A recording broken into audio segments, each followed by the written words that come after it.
Dan ciri growth mindset yang ketiga, yaitu bagaimana kita mengubah kritik atau kesalahan menjadi pembelajaran. Seringkali nih orang itu banyak gitu ya, maksudnya tadi karena masih mencari pembenaran dari orang lain, dia sibuk dengan memikirkan omongan orang, dia sibuk dengerin omongan orang.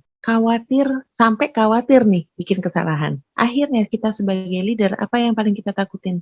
Kalau udah takut bikin kesalahan, takut mengambil keputusan. Karena kalau kita sampai takut ambil keputusan, kita jadi nggak belajar. Padahal dalam kehidupan sehari-hari kita, satu hal yang pasti kita akan lakukan itu adalah ngambil keputusan. Contohnya, bangun tidur pagi. Ada orang yang langsung memutuskan untuk bangun, ada yang lihat alarm, oh lihat jam, masih bisa 5 menit lagi. Itu keputusan kan, mau langsung bangun apa enggak. Begitu 5 menit lagi pun, masih bisa lagi. Oh, masih 10 menit. Jadi nggak jadi lagi bangun lagi. Ujung-ujungnya telat. Nah, di jalan begitu saat bangun, keputusan lagi. Mandinya cepet apa mau mandi lama? Sarapan dulu apa enggak? Saat ngambil pilih jalan, jalannya mau yang ini apa yang ini? Mau ngebut apa enggak? Mau nyalip apa enggak?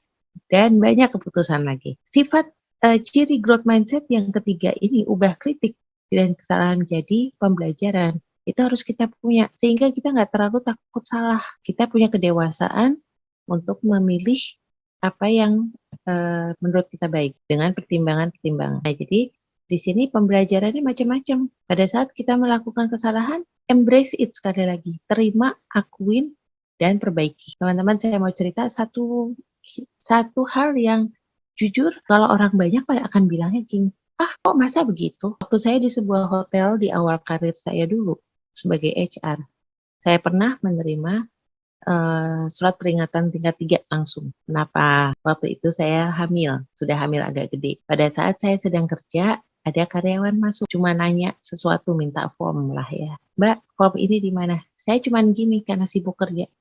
Itu ambil aja. Dan ternyata dia melaporkan itu ke atasan saya. Dan atasan saya langsung kasih, sorry Linda, ini di kita harus warning 3. Karena kapasitas saya sebagai human resource itu ke karyawan nggak boleh begitu. Bobotnya sudah berat. Oh ya sudah. Saat itu terpukul sekali. Karena buat saya nggak ada niatan untuk jutekin orang, nggak ada niatan buat mengabaikan si karyawan. Tapi itulah yang terjadi, itulah penerimaan dari si karyawan. Oke, walaupun sedih, pahit gitu ya, ya udah terima.